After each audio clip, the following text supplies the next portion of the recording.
School വിട്ട് വരുമ്പോൾ അപ്പുക്കുട്ടൻ എന്തെങ്കിലും സ്പെഷ്യലായിട്ട് ഉണ്ടാക്കി വെച്ചാൽ അവന് ഭയങ്കര സന്തോഷമാണ് കേട്ടോ.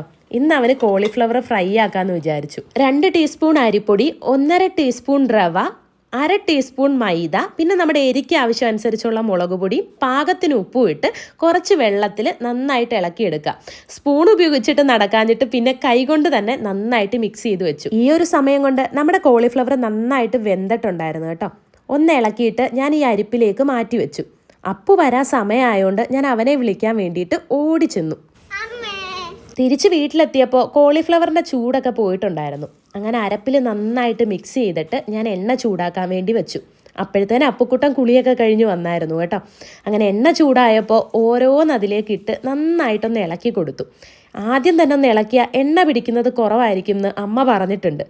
അങ്ങനെ പാത്രങ്ങളെല്ലാം കഴുകി വെച്ച് ഉണ്ടാക്കിയതെല്ലാം പ്ലേറ്റിലോട്ടാക്കിയിട്ട് അപ്പുക്കുട്ടൻ ഇതാ ചെറിയതായിട്ട് സ്മൈലിയൊക്കെ വരച്ച്